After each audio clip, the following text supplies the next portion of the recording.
This is the Hidden Killers Podcast. The Hidden Killers Podcast with Tony Brueski. Joni Johnston is joining us right now. Clinical and forensic psychologist, licensed private investigator. Her website, workrelationships.com.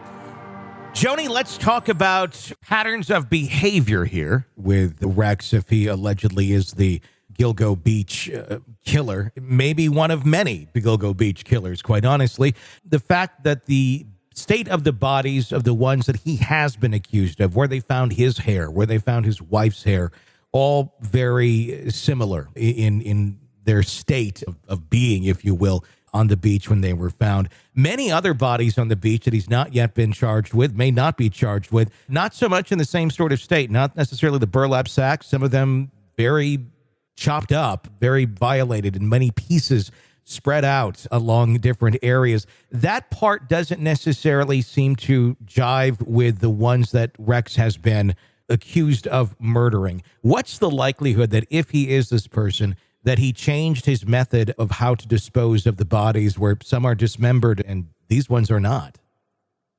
You know, I found myself at various points in time going back and forth on this, Tony, because you're absolutely right. On the surface, you look and you kind of go, there's no way this could be the same person, because look at these four young women who are somewhat neatly placed. They're wrapped, they're bound. There's all these things that are just so common among these four. And then you have all these other victims who've been dismembered and their body parts put in different places and those kinds of things. At the same time, I think there's information that is more important that we don't yet know.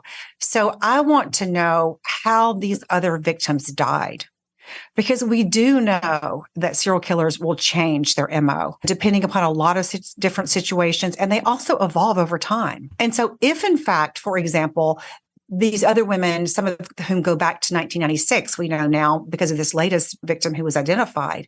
If these were earlier victims, is it possible that the same person starting out in their serial killing career was very concerned about being caught, and so thought, okay, I'm going to have to dismember people. I'm going to put them in different places. I'm going to do all these things to make sure that after I've done the psychological things that get me off, and that's the missing piece here. We don't know, or I don't know, maybe the detectives do or the investigators, how these other women died. If they died similarly, then that certainly makes me think, yeah, Rex Heuermann, if he's guilty of these other four, is likely guilty of the rest of them as well. But it's certainly possible that just the terms of how these people are placed or these victims are placed does not rule him out for me. Because again, you can see a situation where somebody's starting out, they're very concerned about getting caught.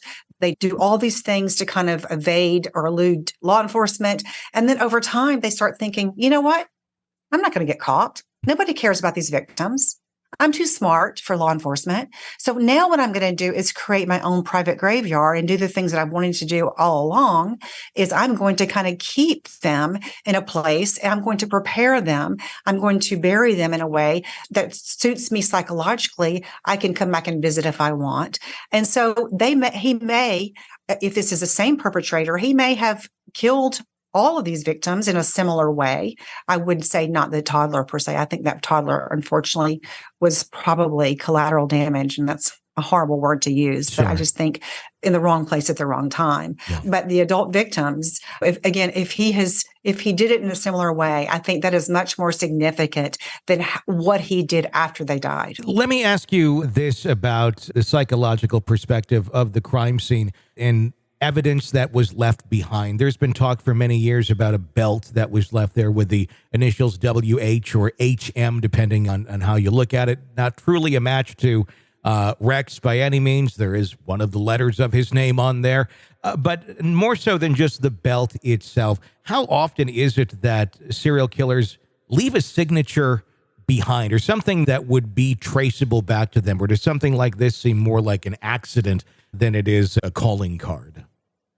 Yeah, it certainly may have been. And about 50% of the time, the perpetrator leaves DNA behind. Sure. So that is certainly something that can be retrieved and hopefully will be in those cases where it's left behind. And then I think aside from that, it really does depend upon the offender and their circumstances. And you're absolutely right. There have been serial killers who did leave calling cards. I'm going to leave my victim with one red sock on, or I'm going to dress him in a certain way, or I'm going to leave certain things behind. Or a lot of times it involves propping and they leave DNA or something falls out. But it isn't very often that they leave a calling card. It may be that, hey, I don't care. Nobody's going to ever connect this belt to me. Or it could just be in some situations, and most likely where the person inadvertently leaves something behind. It's in the middle of the night. It's dark. They're leaving. They lose their glasses. They can't find them. It starts to get to be light. They leave.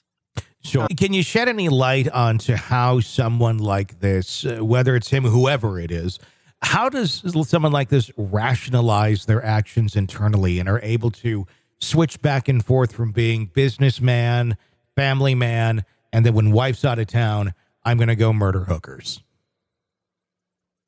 Well, boy, I think there's a bunch of different questions in there, Tony. One being, what is the story he tells himself? Yeah, let's start there. And that's often, it really is astonishing sometimes in not all, but some of the very violent inmates I've interviewed. Sometimes the rationalization is just astonishing. You kind of sit there kind of going, how do you believe this? It can be everything from, I'm doing society a favor because these women don't matter. These women are doing immoral work, whatever. I deserve this. I'm paying people back for bullying me when I was younger. I mean, it's endless almost. Okay. The way that I think some individuals can rationalize and justify what they do. But the common themes often are, it's not my fault. It's the victim's fault. That's the kind of the common denominator a lot of times. This person shouldn't have been doing this. They shouldn't have come with me. Why would they come with somebody they don't know? So it becomes really oftentimes kind of a blame the victim thing. So that's the part of it in terms of the story that this serial killer may have been telling himself or some version of that. Then the other question that I heard you ask is, how could somebody do these kinds of things and then switch into being an architect, a successful architect, or a husband of more than 2 decades, or a father of 2 children. And I think it's an exaggerated version of this kind of compartmentalization that we all experience. And it's an extreme version of that. And it's interesting. I've been on a couple of podcasts with law enforcement officers, and I'll talk about this and they'll kind of go, yeah, I know I was at this homicide scene and there were a couple of children who were murdered. And then it was so devastating that I walked in the door of my house and they were my own children and I'm playing with them and all this kind of thing. Mm-hmm. And it's almost like I'm watching myself do this. Yeah. So we all wear different roles and we all sometimes have to put our feelings and our desires or whatever in one drawer and then go function and open a different drawer. But this is an absolute extreme version of that. I think it was Ted Bundy who said, I don't understand. I mean, why people think I'm such a bad guy. I'm only a serial killer a small part of the day. This is an examination of the hidden human condition. This is the Hidden Killers Podcast with Tony Brueski.